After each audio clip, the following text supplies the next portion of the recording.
आपको मिट्टी दिखाने के बाद इस वक्त हम निकल रहे हैं नगर पार्कर की जानिब। नगर पार्कर जो है वो यहाँ से सीधा है, तकरीबन कोई 2 घंटे का रास्ता है मुझे बताया गया है। नगर पार्कर में काफ़ी चीज़ें देखने वाली हैं। मारवी होटल STDC 4 किलोमीटर यहाँ से आगे है कह रहे हैं, तो मारवी का खूह है वहाँ पे, आपको वो दिखाएंगे। नगर पार्कर जो है एज अ होल आपको सिटी दिखाएंगे।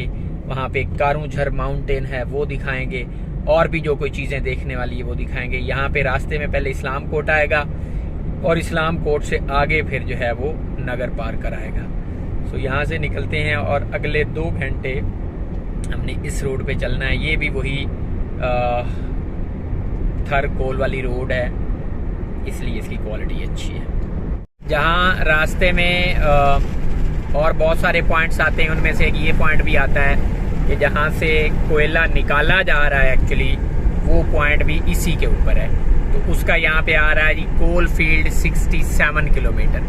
67 किलोमीटर के बाद कोल फील्ड है, तो हम कोशिश करेंगे कि आपको वो भी दिखाएं, और भी जो दरमियान में इम्पोर्टेंट पॉइंट्स आएंगे वो साथ साथ आपको दिखाते जाएंगे। सच्ची बात है, इस दफ़ा पता नहीं अजीब घुटन सी हो रही है सिंध आके ना। मैं सिंध बहुत आया हूँ, बट इस दफ़ा रात में कराची था, आपके लिए वीडियो भी नहीं बना सका। कराची में यकीन करें ऐसे जो सांस था ना, मैं आपको ईमान से बता रहा हूँ, यकीन माने, मेरा सांस घुट रहा था, दम घुट रहा था। कराची में ऐसी घुटन हो रही थी मुझे, और मैं रातों रात वहीं से निकला हूँ और आके ठट्टे मैंने स्टे किया है। मैं कराची भी नहीं रुक सका।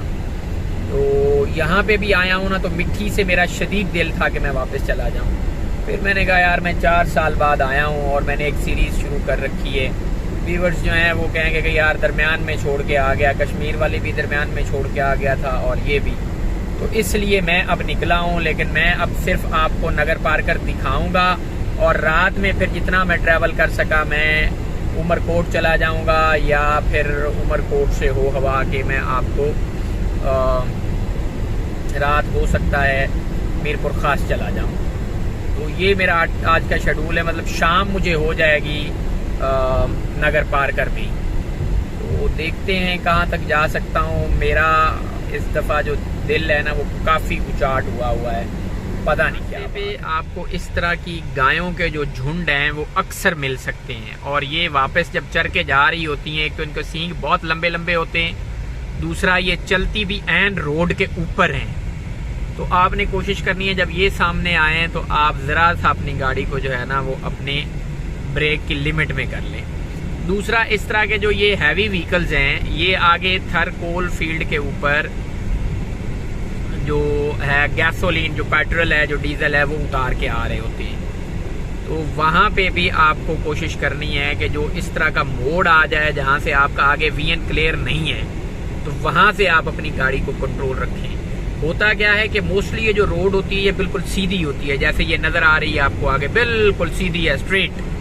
तो बंदा उसी पिछले मोड में आ रहा होता है, 100 पे चला रहा है या 120 पे है नॉर्मली, तो उसको फिर आइडिया नहीं हो रहा होता कि आगे मोड़ के बाद ब्लाइंड स्पॉट है। तो ब्लाइंड स्पॉट को बस थोड़ा सा कवर करके चलाएं।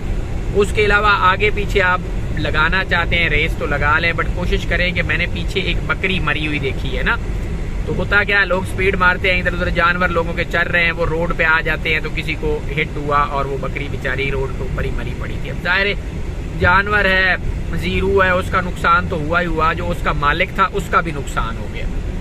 तो ये थोड़ा सा आपने कोशिश करनी है कि जानवरों का ख्याल रखें। इसलिए जो 100 की स्पीड है ना, 100 से थोड़ा सा कम, उसमें गाड़ी आपके कंट्रोल में होती है। और ख़ास तौर पे इस तरह के जो ब्लाइंड स्पॉट्स हैं, मोड़ जो हैं, उसमें आप मेरी तरह 80, 90, 100 की स्पीड जो है ना वो मुनासिब है। आगे से ये गाड़ी आई, देखें गाड़ी मेरे कंट्रोल में थी, तो कोई इतनी बड़ी बात नहीं है। ज़्यादा भगाने से भी आप क्या 10-20 मिनट बचा भी लेंगे तो क्या है, घूमने आए हैं तो फिर ज़रा अच्छे तरीके से घूमें। ये ज़रा आगे से आप ट्रेन का भी मज़ा लें और इस रोड का भी मज़ा लें। ऐसी स्टेट रोड बहुत कम होती है, मतलब पाकिस्तान में भी और बाकी भी, क्योंकि यहाँ पे डेजर्ट है दोनों साइडों पे और खुली जगह है रोड बनाने के लिए, तो उन्होंने कर्व्स बड़े कम दिए हैं। जहाँ से कोई टीले को इधर उधर अबूर करना था वही जगह है, अदरवाइज वहाँ पे आप सीधी देखेंगे यहाँ पे रोड। और इस तरह की अगर रोड हो बिल्कुल खाली भी हो और साइड से कोई उसकी डाइवर्शन भी ना हो, तो फिर तो यार 120 पे बंदे का दिल करता है कि गाड़ी क्रूज़ करे। तो हम सबसे पहले जिस रास्ते के ऊपर जा रहे हैं, इस पे जो पहली चीज़ आती है वो मारवी का कुआं आता है, मारवी जो खूह। तो मारवी के कुएं पे जाएंगे। ये उमर मारवी एक बड़ी मशहूर दास्तान है, तो इसको कंप्लीट करने के लिए हम मारवी के खूह से होके फिर उमरकोट जाएंगे, ताकि दोनों की दास्तान जो है वो कंप्लीट हो जाए। ये उमर जो था वो यहाँ का कहते हैं बादशाह हुआ करता था, और मारवी जो थी वो यहाँ की थर की थी। तो उमर को मारवी के साथ प्यार हो गया और वो इसको उठा के शायद ले गया, और फिर उसने कहा कि नहीं, मुझे तुम्हारा जिस्म नहीं चाहिए, तो उसने फिर इसको छोड़ दिया कहते हैं। तो इस तरह की कोई कहानी है, वहाँ पे लिखी हुई भी है।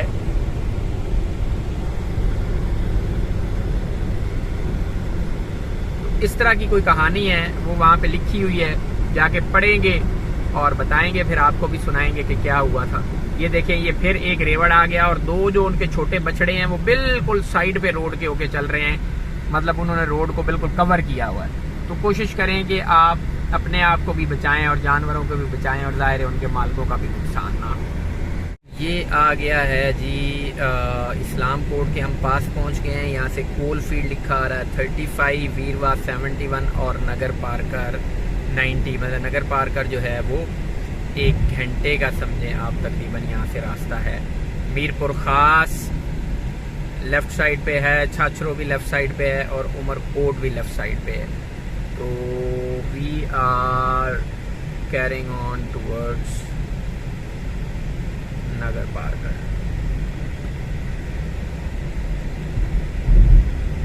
ये एक PSO का पंप है यहाँ पे, तो रीफ्यूलिंग का भी इधर कोई मसला नहीं है, बट अगर मसला हो सकता है तो वो यही हो सकता है कि आप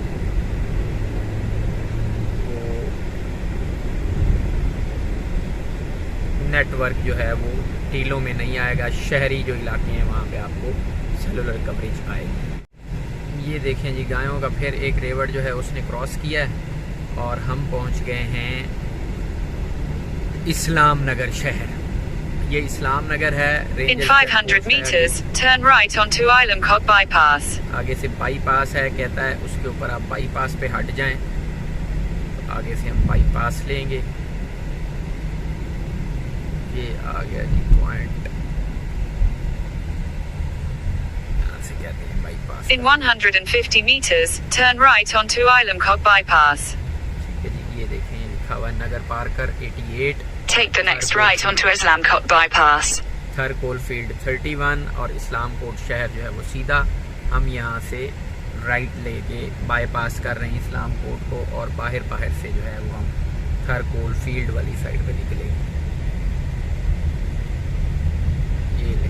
Continue for 53 kilometers. 53 किलोमीटर पे वो कह रही है कि आपका जो है वो उमर मारवी का कुआं आएगा। तो हम उमर मारवी का कुआं देखेंगे और नगर पार्कर देखेंगे और कारूंझर माउंटेन देखेंगे, और भी जो मशहूर चीज़ें होंगी, जगह होंगी वहाँ की, वो भी देखेंगे। ये हम इस्लामकोट बाईपास पे इस्लामकोट को बाईपास कर रहे हैं साइड पे, और हमारा रुख जो है वो सीधा नगर पार्कर की तरफ है।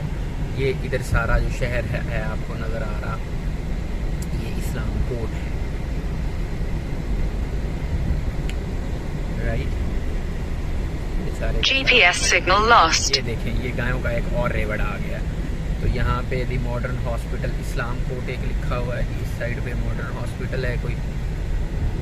और ये हम यहाँ से घूम के बाईपास करके आगे से फिर राइट हो जाएंगे। राइट हो के फिर दोबारा जो है हम नगर की तरफ कैरी ऑन करेंगे। यहाँ से तकरीबन कोई 1 घंटे का रास्ता है, टू बी प्रिसाइज। ये देखें, ये मुर्ग गेस्ट हाउस एक यहाँ पे भी है, मुर्ग एक पीछे भी आया गेस्ट हाउस। ये एक एकड़ा जा रहा है, एक एकड़े की हालत देख लें, और ये पत्थर जा रहा है। आगे किसी जगह लगाना होगा तो कंस्ट्रक्शन का काम चल रहा होगा, तो उसके लिए जो है वो पत्थर लेके जा रहे हैं। ये इस्लामकोट के अंदर से गाड़ियाँ निकल रही हैं, ये सवारियों वाली गाड़ियाँ, पैसेंजर गाड़ियाँ, और ये सारी की सारी भी नगर पार्कर ही जा रही हैं।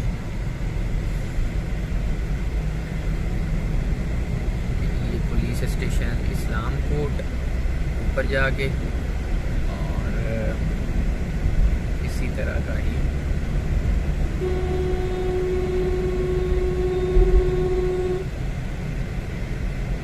ये देखें ना, सवारियाँ उसने फुल की हुई हैं ऊपर नीचे, और बस भागम भाग जाई जा रहा है, आगे पीछे देखने की ज़रूरत नहीं है। ध्यान दिल किया वहाँ गाड़ी फंसा दी। इस्लामकोट सिटी से हम ऑलमोस्ट बाहर निकल आए हैं, वो सामने से एक एकड़ा फेरा आ गया, तो मुझे तो इससे डर ही लगता है।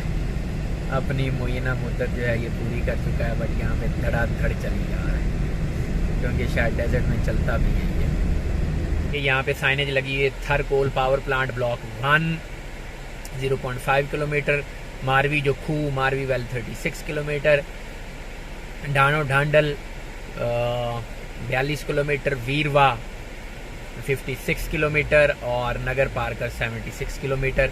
हमने पहले मारवी के खूह पे जाना है 36 किलोमीटर पे, और फिर नगर पारकर जाना है 36 से डबल करके 76 तक। We are Pakistan, yes we are Pakistan. Pakistan China के ऊपर फ्लैग लगा हुआ है, and yes we are Pakistan, and we are together. तो ये रास्ता जो है ये जाता है नगर की तरफ।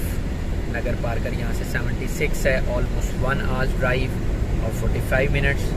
तो हम बस इसी को ही खींचेंगे अब, और ये रोड आप देख लें, फिर दोबारा से थोड़ी कर्वी है, बट जैसे जैसे आप आगे जाते हैं तो रास्ता, और ख़ास तौर पे जो ये है, जो दड़े हैं, दड़े सिंधी में इसको बोलते हैं, ये जो टीले हैं ये और खूबसूरत होते जा रहे हैं, रेत स्पेशली। थर बदलिंदो पाकिस्तान, यस थर विल चेंज पाकिस्तान, इसमें कोई शक नहीं है, बहुत अच्छा लिख के लगाया हुआ है, थर बदलिंदो पाकिस्तान, थर विल चेंज पाकिस्तान। तो यहाँ से 36 किलोमीटर पे हमारी इंशाल्लाह पहली ब्रेक होगी, अल्लाह खैर रखे। वहाँ पे हम आपको दिखाएंगे मारवी का खूह, और फिर इंशाल्लाह नगर पारकर वीरवा 54, नगर पारकर 74, और ये जगह जगह, क्योंकि अब ये सारा ये जिधर हम चल रहे हैं इसके नीचे कोयला है, ये जो रोड है ये भी कोयले के ऊपर आप समझे बनी है, ये जितने टीले हैं इनके नीचे ब्लैक गोल्ड ही है। तो आप समझे आप इस वक्त गोल्ड के ऊपर चल रहे हैं, और वो भी ब्लैक गोल्ड के ऊपर। ये बड़ा अच्छा इन्होंने जगह जगह साइनेज लगाई है कि ओवरटेक एहतियात से करें, क्योंकि जहाँ पे कर्वी है वहाँ पे ओवरटेकिंग में आपको प्रॉब्लम आ सकती है। रोड में बिल्कुल कैट आइज लगी हुई हैं, आप रात में चलाएं तो कोई इशू नहीं है। और वो सामने जो आपको राइट साइड पे टीले नुमा चीज़ें नज़र आ रही हैं, वो बेसिकली ये कोई कॉन्वॉय आ रहा है। ये लोग मेरे ख्याल में जो रैली पे आए हुए थे वही आगे घूमने भी आए होंगे, तो ये कॉन्वॉय जा रहा है। राइट साइड पे जो आपको एक पीला नुमा नज़र आ रहा है, वहाँ पे बेसिकली माइनिंग हो रही है, एक्सकेवेशन वहाँ पे हो रही है उस साइड पे। और यहाँ पे ब्लॉक्स हैं, ब्लॉक 1 2 3, और ये फिर दोबारा से गायें आ गई। ब्लॉक 1 2 3 4 इस टाइप की जो है ना जी, वो हैं यहाँ पे मार्किंग्स लगी हुई। तो beautiful Pakistan and its resources which Allah has bestowed upon our love the soil. Pakistan China का ऊपर फ्रेंडशिप का लोगो लगा हुआ है, दोनों के फ्लैग्स लगे हुए हैं इकट्ठे, एंड अनडाउटेडली चाइना जो है वो ऑल वेदर फ्रेंड है पाकिस्तान का, और पाकिस्तान भी जो है वो ऑल वेदर फ्रेंड है चाइना का। ये टीला जो है ये उस तरफ उतरते हैं, तो हो सकता है कुछ नज़ारा जो है, कुछ सामान जो है वो चेंज हो जाए, तो आपको वो दिखाते हैं। अदरवाइज़ फिर आगे जहाँ पे कोई और जगह आएगी इम्पॉर्टेंट, वहाँ पे आपको ज्वाइन भी कर लेंगे। ये टीले पे हम चढ़े, आगे मेरे ख्याल में यहाँ पे कोई इम्पॉर्टेंट जगह नहीं है, तो अगले पॉइंट पे मिलते हैं। तो क्या लिखा हुआ है जी,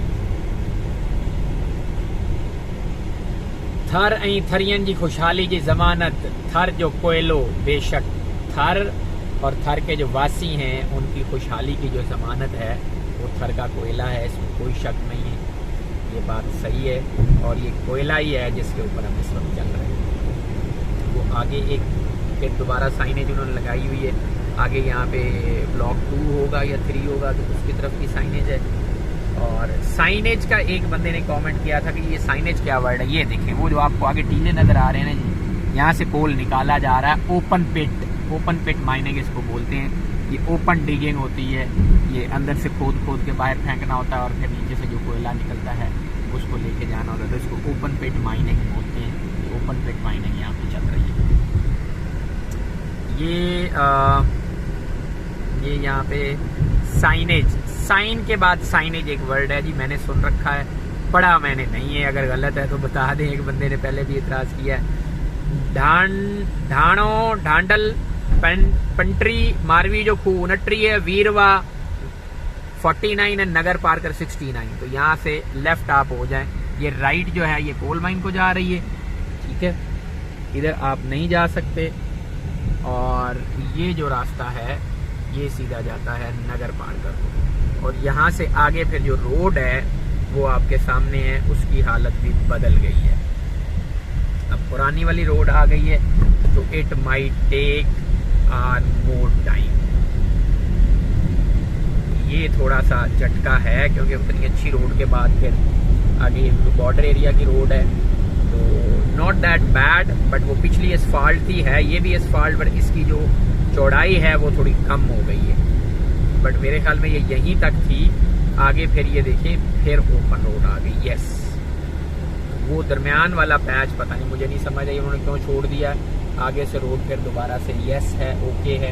एंड आई होप कि ये टोटल नगर पार्कर तक ही जाएगी। अभी फिर मैंने यहाँ पे एक माइलस्टोन देखा है, उसके ऊपर नगर पार्कर लिखा आ रहा था 58 किलोमीटर। ये अगला एक और आ गई है साइनेज। मैं तो कहूँगा जब तक दुरुस्तगी नहीं करवा देते आप ये ठीक है। साइनेज है जी, ढांडो ढल और वीरवा, इस पे नगर पार्कर नहीं लिखा हुआ। तो 58 किलोमीटर है, like half an hour to go. जो मैं बात कर रहा था वो करना ये चाह रहा था कि जी एक चूरन बड़ा बिकता है, आपने सुना होगा कि जी पीपल्स पार्टी जो है वो सिंध में कुछ नहीं कर रही जी, वो थर में कुछ नहीं कर रही है। आपके सामने रोड है, यहाँ से सिर्फ 60-70 किलोमीटर पे बॉर्डर है और रोड आप देखेंगे किस तरह की बनी हुई है, ठीक है। और पूरे इस इलाके की रोड्स मैं पिछले 2-3 दिनों से आपको दिखा रहा हूँ, जो भी गवर्नमेंट ऑफ सिंध ने बनाई है बहुत अच्छी। फिर आप कहते हैं जी थर में बच्चे मर रहे हैं जी, यकीन माने जितना थर में बजट मैं यहाँ पे देख के जा रहा हूँ, पहले भी मुझे मेरे इल्म में है, इतना थर में बजट इस्तेमाल हो रहा है ना, इतना सिंध के किसी जिले में नहीं इस्तेमाल हो रहा। फिर आप जो बात करें ना, सिंध में जो सबसे बड़ा जिला है ना रकबे के एतबार से वो थर पार्कर है, और आबादी के लिहाज से जो सबसे छोटा जिला है वो भी थर पार्कर है। मतलब इतना बड़ा रकबा है इसका कि हर जगह वो जो आप कहते हैं ना जी, हर जगह गैस पहुंचे। अब एक गांव है उसमें टोटल 10 घर है, उस पे आप गैस लेके जाएं, अगला गांव जो है वो 50 किलोमीटर पे है या 15 किलोमीटर पे है, तो वो उसका जो कॉस्ट है ना, उसका जो एक्सपेंडिचर है वो ज्यादा आ जाता है उसके ऊपर। अब आप कहें जी नहीं जी ये आर्गुमेंट तो बाय नहीं होता। भाई बलोचिस्तान हमारा भाई है, हमारे सर आंखों पे, मैंने पेज भी बना रखा हुआ वी लव बलोचिस्तान। बलोचिस्तान की टोटल पॉपुलेशन जो है ना वो तकरीबन कोई 1 करोड़ के अराउंड है, और रकबे के लिहाज से वो सबसे बड़ा सूबा है। उसकी भी स्पार्सली पॉपुलेटेड है, वो भी पूरा बलोचिस्तान। चंद एक पॉकेट्स है, कोयटा हो गया, तुर्बत हो गया, वहां पे पॉपुलेशन ज्यादा है, बाकी तो बिल्कुल स्पार्सली पॉपुलेटेड है।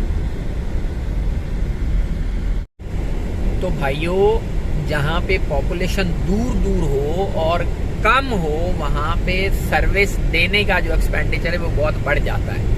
इवन देन मैं आपको बता रहा हूँ, यहाँ पे हर गोठ में गवर्नमेंट का नलका लगा हुआ है, हर गोठ में, हर गांव में वाटर फिल्ट्रेशन प्लांट लगा हुआ है, हर गांव में बिजली है, यहाँ पे हर गांव में, यहाँ पे आप समझे मोस्ट ऑफ द जो सिटीज है वहां पे गैस भी होगी यकीनन।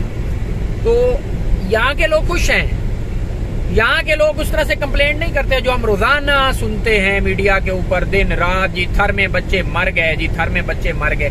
ओ भाइयों, जितनी सहूलियात इस थर पार्कर में हेल्थ की है ना, इतनी पूरे, मैं पंजाब से हूँ, बाकी की ईमान की बात करनी चाहिए। जितनी थरपारकर में सहूलियात हैं हेल्थ की, इतनी सिंध के किसी और शहर में नहीं है। लेकिन वो मीडिया पे तो चूरन यही बिकता है, तो जी बच्चों जी वहां पे मर गए। अब कब से हम चल रहे हैं और आपको किसी गांव का कोई बोर्ड नजर नहीं आया। पिछले 2-3 मिनट से मैं आपसे बात कर रहा हूँ, कोई गांव का बोर्ड नहीं आया। दोनों साइडों पे रेत के टीले ही टीले हैं, कोई गांव है नहीं उस तरह से। ठीक है, कोई बच्चे यहाँ से भूख से नहीं मरते। अब देखे ना, ओवरऑल मोर्टेलिटी रेट भी जो है, अब यही बात अगर बेचारा कोई सियासतदान करता है तो वो पकड़ा जाता है। मैं न्यूट्रल बंदा हूं तो चलो आपको मेरी बात शायद समझ में आ जाए।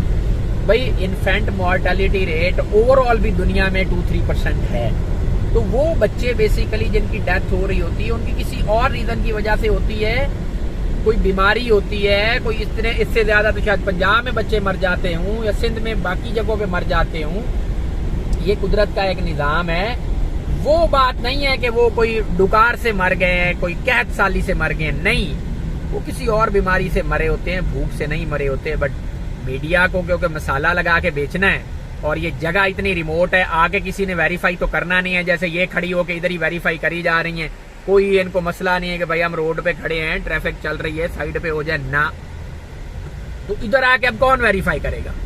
मसलन कोई भी चैनल जो है वो पीपल्स पार्टी को बदनाम करने के लिए अगर लगा देता न्यूज के जी आज के दिन में 10 बच्चे मर गए, अब वहां से कौन बंदा चले, इधर आए, आके उसको वेरीफाई करे और वेरीफाई करके बताए कि जी वो फलाने घर में एक बच्चा मरा है, फिर उस घर में मरा है, फिर उस घर में, वो तो चक्कर कोई नहीं है।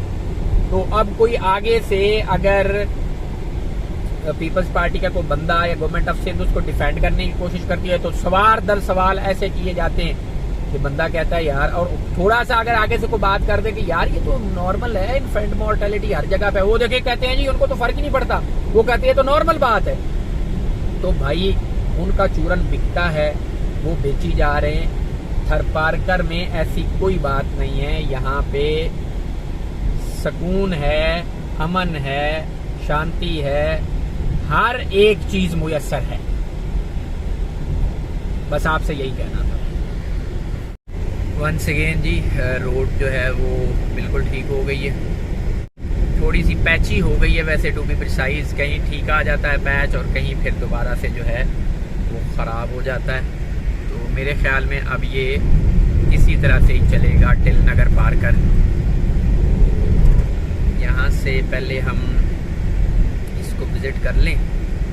ये गायें जो हैं ये भाई यहाँ पे क्वालिटी, उनके सींग देखें आप, ये नंबरदार जो आगे चल रहा है इसके आप सींग देखें कितने बड़े बड़े हैं और उसको कोई फिक्र नहीं है, कोई ट्रैफिक आ रही है जा रही है, वो अपने मज़े से जो है ना, उनके सींग, हर एक गाय के बड़े बड़े सींग हैं और वो बड़े मज़े से चली जा रही हैं, उनको फिक्र ही कोई नहीं है, ना फिक्र ना फाका, आराम से अपने वापसी घर की राह उन्होंने ली हुई है। यहाँ पे एक आबादी, एक गाँव इधर कोई नज़र आ रहा है, पीछे मस्जिद भी है और आगे जो है पास बने हुए। तो बहरहाल जैसे कि आपको कैमरे में भी नज़र आ रहा होगा, बट वंडरफुल प्लेस, मतलब आने का मज़ा आ गया यहाँ पे। ये जी 5:04 रुख है हमारा नगर पारकर की तरफ और रात हम कोशिश करेंगे कि हम नगर पारकर रुकें। यहाँ से नगर पारकर है 36 किलोमीटर और जो सनसेट का नज़ारा है वो हम कोशिश करेंगे कि रास्ते में और कहीं ना रुकें और आपको सनसेट का नज़ारा जो है वो नगर पारकर पे जाके कराएं, कारूंझर माउंटेन पे। तो हम लगा रहे हैं अपनी गाड़ी।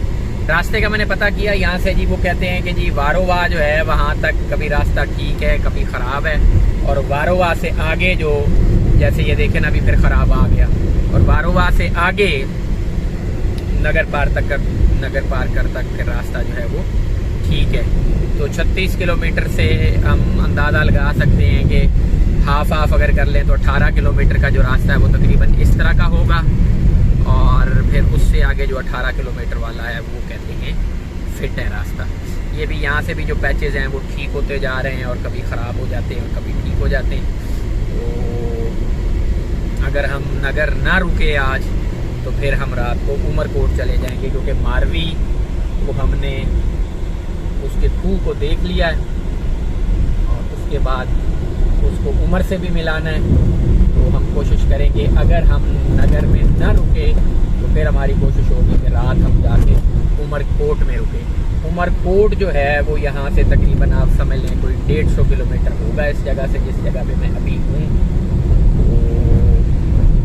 तो अगर हम नगर से होके वापस जाते हैं तो वहाँ से तो पक्का 150 किलोमीटर जो है ना वो तकरीबन बच जाएगा। कोशिश हमारी है कि हम रात में उमरकोट ही चले जाए ताकि हमारा रास्ता भी बच जाए। जैसे ही फिर आगे आता है नगर पार्कर तो आपको ड्रोन के थ्रू दिखाते हैं। तो ये है नगर पार्कर, जिसका ओरिजिनल नाम था नंगर पार्कर, और नंगर से फिर आहिस्ता आहिस्ता ये नगर।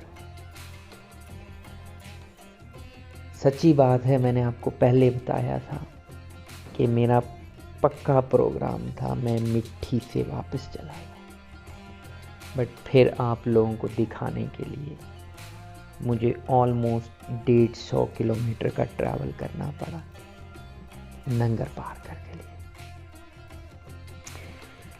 मेरा ये भी प्रोग्राम था कि मैं नंगर आया हूँ तो यहाँ पे आपको कारूंझर माउंटेन ज़रूर लेके जाऊँ,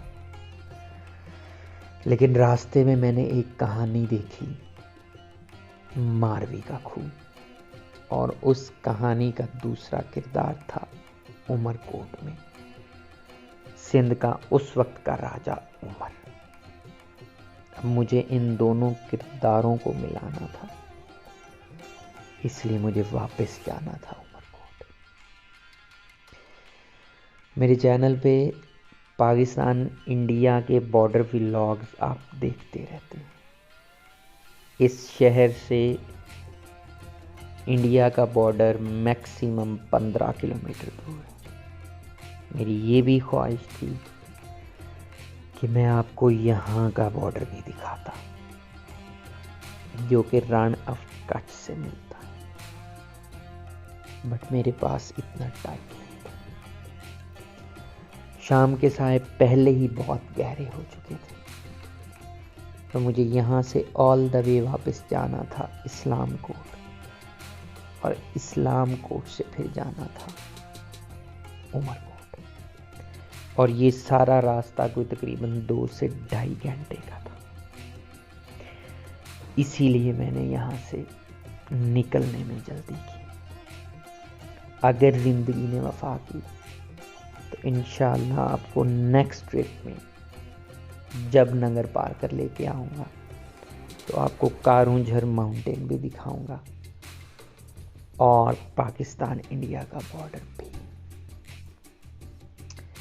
फिलहाल आप ये मैच देखें और मेरे अगले सफ़र के लिए दुआ करें। नंगर पार्कर का ये सफ़र एक मिक्स्ड फीलिंग्स वाला सफ़र था। मुझे दरमियान में मारवी के खूह पे एक शदीद फीलिंग आई कि मुझे यहीं से वापस जाना चाहिए, बट फिर मैंने कहा कि यार 20 किलोमीटर का सफ़र करके 30 का नगर पार्कर को हाथ लगा के आ जाए, और इस सारी मेहनत का आपसे चाहिए क्या? एक लाइक, एक सब्सक्राइब कर दें, आपका कुछ नहीं है।